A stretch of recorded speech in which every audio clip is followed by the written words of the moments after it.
Voltamos com o Alerj Debate falando sobre a banda larga no país. Bom, a gente no último bloco falou sobre as necessidades do setor que tem alguma coisa a desejar. Na sua opinião, deputado, eu vou insistir um pouco mais. Qual é o papel do governo federal? É estimular ou é tocar esse plano nacional de banda larga? É fazer parcerias com o setor privado ou é ele mesmo colocar a mão na massa?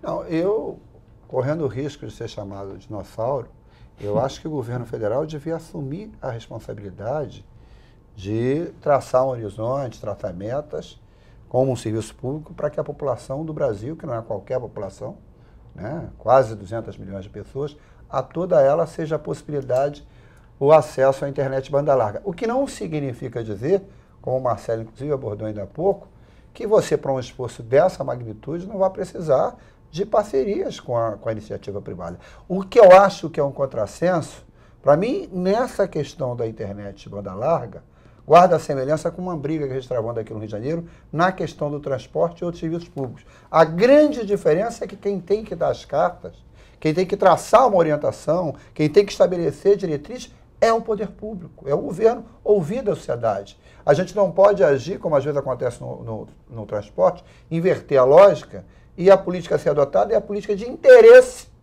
das grandes operadoras.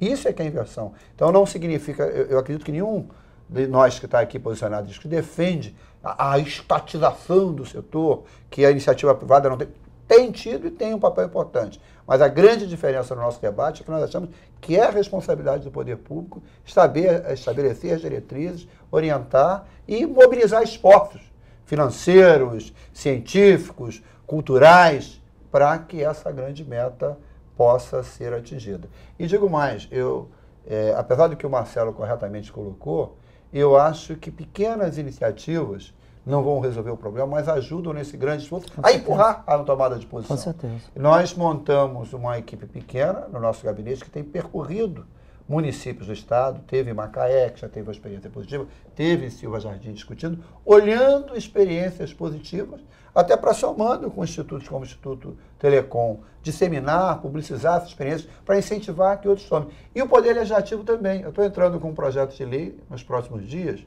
fazendo uma coisa que parece óbvia, que parece já resolvida, como aqui colocou o Marcelo, para dar responsabilidade ao governo do estado.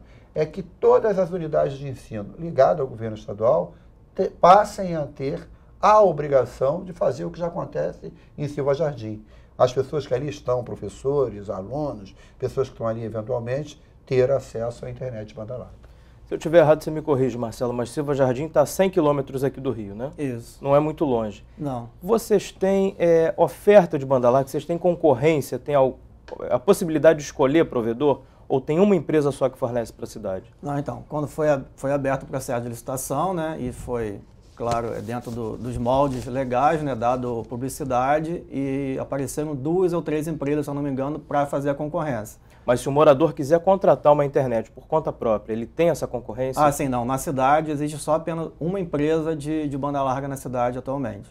Bom, a gente vê que assim, é um município muito próximo aqui da capital. Ótima pergunta. É complicado contratar um serviço num lugar tão próximo, tão perto da gente, né? A sua pergunta foi excelente, porque quando você pega, que a gente chama as 3 irmãs, né? Porque não tem, no petróleo, nas telecomunicações você tem as 3 irmãs, né? Tem a Oi, a Telefônica e a Embratel. Quando você pega essas 3 aí, você tem mais de 80% da rede de banda larga na mão dessas empresas, né? Isso, eu não vejo isso como um grande problema, porque eu leio o seguinte: desde que essas redes sejam observadas, que essas redes são do Estado, que é um detalhe, apesar de elas serem empresas privadas, elas são concessionárias. E essas redes, é uma polêmica jurídica muito grande, porque em 2025 acabam esses contratos, né? Que rede é essa? De quem é essa rede? Mas desde que eu olhe dessa maneira, essa rede é uma rede a ser, ou retornar para o Estado ou haver uma outra licitação. Mas só para esse dado você vê como já está concentrado. E quando o mercado é concentrado, quando não tem uma política clara do Estado sobre isso, a tendência é você ter preços exorbitantes, a qualidade não é adequada, né? É isso que ocorre. Porque o pior monopólio que existe é o monopólio privado. Porque uma afirmação mentirosa que é feita muitas vezes é o seguinte: não, o monopólio estatal é prejudicial à sociedade. Não, ao contrário. o sistema de telecomunicações no Brasil só foi montado graças ao monopólio. No Brasil, a Telebrás teve um trabalho espetacular. E havia no tempo dela uma coisa chamada subsídio cruzado. Os mais pagavam para os menos. Por exemplo, só há telecomunicações no Nordeste, no Norte, graças a um serviço enorme, principalmente da Embratel, né, para que isso ocorresse. Então, essa questão é essencial. E existe hoje um chamado Plano Nacional de Banda Larga. Existe. E agora está no número 2, vão ser lançados no número 2. Só que no número 1 estava colocado o seguinte, estava colocada a questão de conteúdos que, por exemplo, quando a gente fala de escola, tem que lembrar dos professores. Né? Então tem que ter essa relação. Quando fala de hospital, tem que lembrar dos médicos, dos enfermeiros, todas as pessoas que têm que estar capacitadas, tem que ter mais salários, ter melhorias salariais, todo um conjunto de elementos que comportam isso. No plano falava na questão do desenvolvimento tecnológico. No plano falava em pesquisa. Esse plano foi simplesmente esquecido. A única coisa que sobrou desse plano foi a parceria com as concessionárias.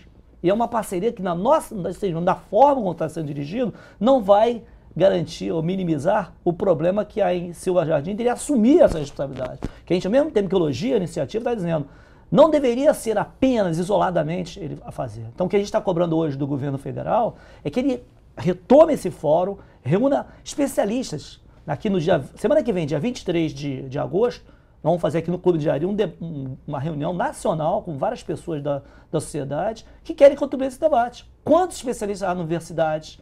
Os empresários também, os técnicos, os estados, os municípios. Tem o que há de experiências interessantes, né?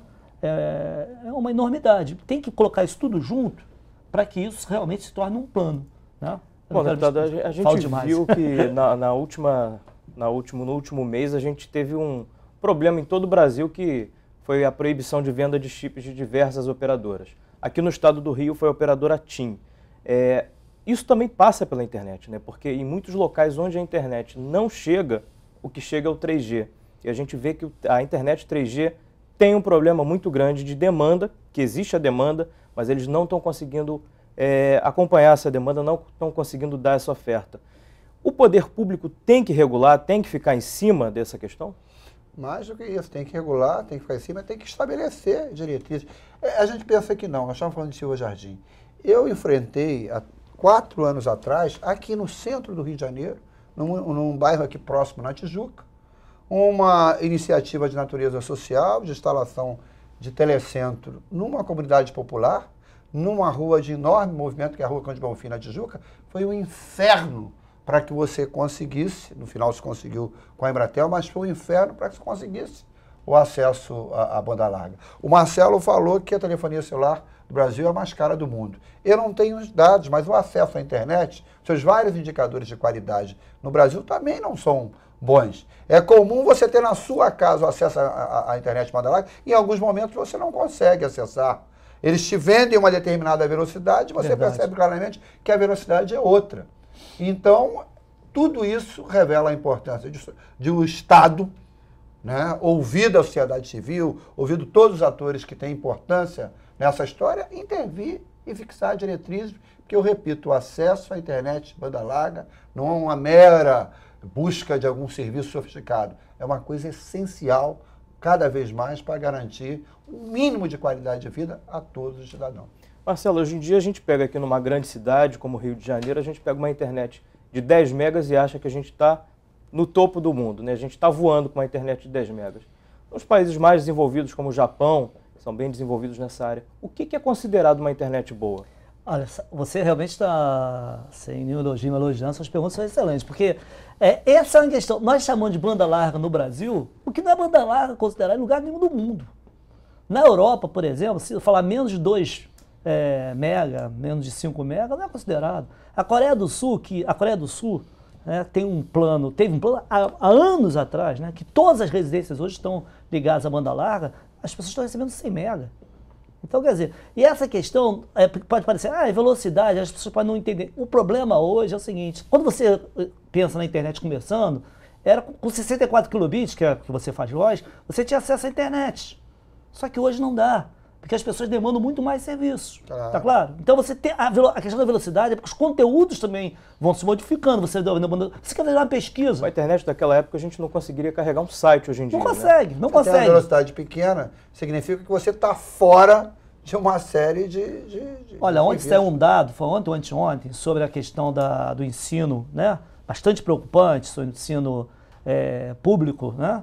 E eu não acho que resolva. Mas quando você pensa a questão, se a banda larga vier junto, porque hoje eu tenho feito o seguinte, eu e várias pessoas temos feito o seguinte retrato. Você coloca uma pessoa numa escola privada que tenha lá todos os recursos e coloca o mesmo menino lá numa escola pública que não tem aqueles recursos, tá certo? Você vai ter dois desenvolvimentos totalmente diferentes. Isso é prioridade. Por isso estou falando, quando você tem um plano de banda larga, você não pode ter um resultado educacional desse tipo que a gente está vendo aqui. Então, essas coisas estão muito interligadas. É isso que a gente quer, inclusive, passar para a sociedade. Não há uma coisa para discutir. Vou discutir saúde ou banda larga, vou discutir educação ou banda larga, segurança. Não, essas coisas todas estão combinadas. Tudo isso pode ser melhorado. A banda larga não é panacéia, né? Solução de maneira nenhuma. Tudo isso tem que ter uma concertação, um debate unificado, junto. Por isso que a gente é chato, a beça, lá no Instituto Telecom, fazer uma propaganda aqui. Quem quiser ter informação pode acessar o nosso site, institutotelecom.com.br, e a gente insiste enfaticamente, não haverá banda larga com tarifa módica, ou seja, com preço acessível, com qualidade universalizada, se não houver, se o Estado não assumir esse debate, se a sociedade não assumir esse debate, se o Estado não convocar a sociedade para o debate, porque não pode ocorrer o que está ocorrendo nesse momento. O único ator que o governo federal está dialogando, lamentavelmente, são as concessionárias. Toda a sociedade está excluída do debate. E a gente, que acha que esse governo deu passos importantíssimos, né, na área de segurança, na área de saúde, em várias áreas, a gente acha que a sociedade civil pode e deve contribuir com esse governo, que é um governo democrático. Eu tenho certeza que a gente insiste com a perspectiva que isso ocorra. Deputado, a gente sabe que quem legisla sobre internet banda larga, sobre esses serviços, é o governo federal e são as agências reguladoras. Mas a Alerj tem condição de legislar sobre alguma coisa para influenciar a banda larga, melhorar aqui no Rio de Janeiro? Eu estou na linha do Marcelo. Eu acho que essa questão é tão importante que nenhum de nós pode eventualmente se escudar nessa história de que a legislação é federal para não julgar um papel importante. Queria de novo parabenizar Silva Jardim, um município que, enfim, não é dos maiores do nosso estado, que também tem uma série de problemas e que tomou iniciativas positivas. As escolas têm acesso à banda larga, as praças públicas, não diz que a praça é do povo, tem acesso à banda larga, a sociedade civil se organizando através do Instituto Telecom, que edita diariamente um boletim informativo pela internet, dando os dados de como é que essa situação está sendo pensada. Eu repito, aqui na Assembleia Legislativa, disse aqui ainda há pouco que a gente vai apresentar, está apresentando um projeto de lei para que todas as unidades de ensino ligadas ao governo estadual, que é a nossa área de legislação, tenham a obrigação de disponibilizar acesso à internet banda larga. É dessa forma que a gente entra no debate, discutindo a questão de impostos. Eu acho um absurdo que, por exemplo, a TV a cabo, que é importante, que é também um outro debate, tem uma taxação de ICMS de 10%. E um cidadão de uma comunidade popular, de uma comunidade favelada, que tem lá um telefone, que eles paguem de ICMS aqui no estado do Rio de Janeiro, mais do que no Espírito Santo, mais do que em São Paulo, mais de 30% de ICMS. Tudo isso é debate, né, que está na esfera, inclusive, aqui da Assembleia Legislativa do Rio de Janeiro, do estado do Rio de Janeiro, para a gente caminhar para a meta de universalizar o acesso à internet banda larga. Tá certo. Quero agradecer muito a presença de todos aqui no nosso estúdio. Infelizmente, o nosso tempo já está esgotado. A Alerj Debate fica por aqui. Se você quiser rever este programa, pode acessar www.tvalerj.tv. TV Alerj, o canal do povo fluminense. Até a próxima.